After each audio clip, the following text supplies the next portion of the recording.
এই যে রিদ্ধি, দাদুও কম্পিটিশনের জন্য রেডি। কি দাদু, তুমি আর ঠাম্মি আজকের কম্পিটিশনটা জিতবে তো? হ্যাঁ জিতবো বাকি, জিততে হবে, আলবৎ জিততে হবে। দেখি কার কত দম যে আমাকে হারায়। মানেটা কি? ইনি এখন ধুনুচি নাচ করবেন? আলবৎ করবে। শুনলে না দাদু ভাই কি বললো, কাপল কম্পিটিশন হবে। তাই কাপল কম্পিটিশনে তোমার জুড়িদারটাকে এই শর্মা তো নাকি, কাজেই তোমাকে তো আমার সঙ্গেই নাচতে হবে। কুমুদ, আমি তো ভেবেছিলাম আজকে আমি আর তুমি। হ্যাঁ তাই হবে, দাঁড়াও আমি কথা বলছি। শোনো তো, এদিকে এসো। কি আছে? আচ্ছা তুমি কি বলো তো, কখন থেকে বলছো ধুনুচি নাচ করবে, ধুনুচি নাচ করবে? কি করে করবে? তুমি কি ধুনুচি নাচ জীবনে করেছো নাকি? তাহলে আজকে হঠাৎ কেন করতে চাইছো এরকম? আরে বাবা, কে বলেছে আমি করিনি? দেখো, তুমি আমার সঙ্গে কোনদিন নাচনি বলে তুমি জানো না যে আমি কি দারুণ ধনুচি নাচ করতে পারি। দেখবে একবার, এই কম্পিটিশন আমরাই জিতবো। চলো। হ্যাঁ চলো মানে? চলো মানেটা কি? শোনো, বিমল আমাকে একটা অনুরোধ করেছিল যে ওর সঙ্গে আমি ধনুচি নাচ করবো। এখন যদি তোমরা সবাই মিলে প্ল্যানটা পাল্টে দাও তাহলে ও কি ভাববে? জিনিসটা ভীষণ খারাপ হয়ে যাবে না? কি কি হবে বলতো? এইরকম ছেলে মানুষই করো। ঠিক আছে, তুমি আমার সঙ্গে নাচবে না তো? তোমাকে নাচতে হবে না, তোমাকে আমার সঙ্গে কথাই বলতে হবে না। দাদু ভাই কাম হিয়ার।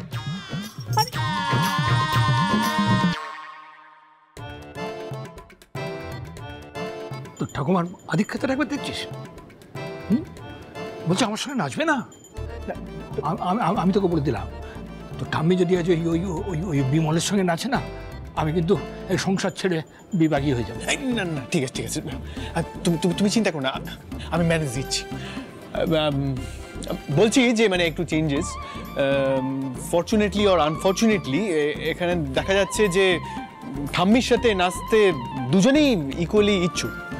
তো আগে তো একজন কাউকে ওখান থেকে কাট আউট করে দিতে হবে।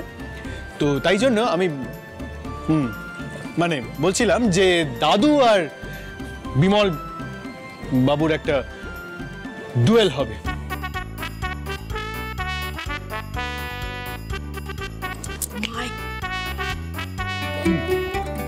ডুয়েল মানে দাদু আর বিমল দাদুর মধ্যে ডুয়েল ধুনুচি নাচের কম্পিটিশন হবে? ইয়েস, আর যে এই ডুয়েলে জিতবে সেই হবে ঠাম্মির ধুনুচি নাচের পার্টনার।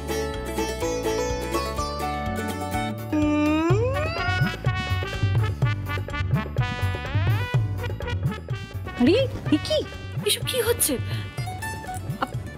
এইসব ছেলে মানুষের কোনো আপনাকে এসব নিয়ে ভাবতে হবে না, আপনি শুধু নিজের নাচে ফোকাস করুন। শুনুন, এই ডুয়েলে কিন্তু আমাদের জিততে হবে। হ্যাঁ কি দাদু তুমিও?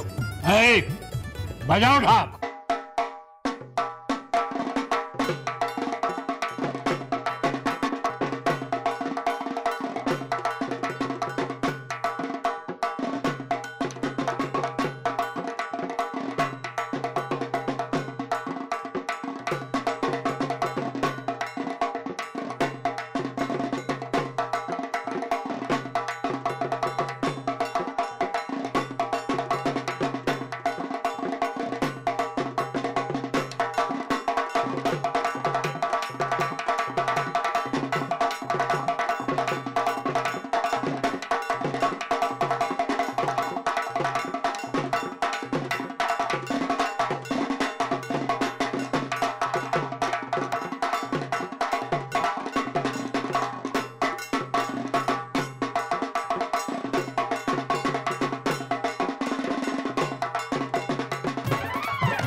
ভালো আছেন তো? বাইরে দাঁড়িয়ে থাকবেন না, ভেতরে আসুন প্লিজ।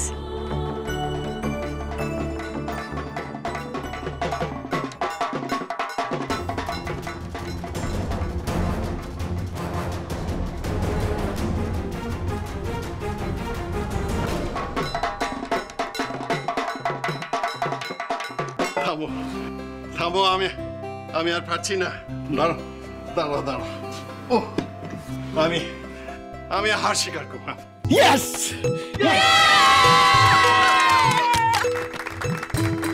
দাদু জিতে গেছে।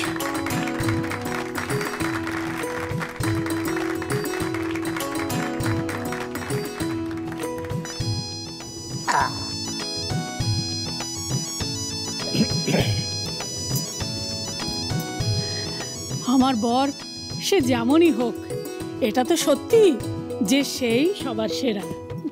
আমার পাশে কেবল তাকেই মানায়। আস্তে আস্তে আস্তে আস্তে। এই না হলো আমার কুমুদ।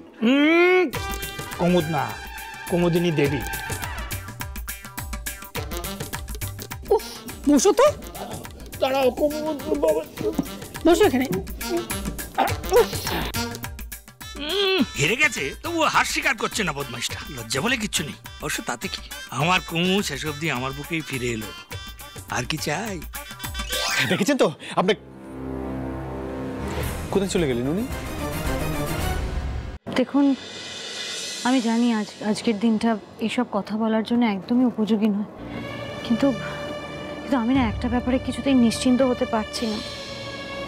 তাই আমার মনে হলো আপনার সাথে একবার কথা বলা খুব জরুরি। কি হয়েছে ম্যাডাম? আপনাকে তো টেন্স লাগছে কেন? সিরিয়াস কিছু?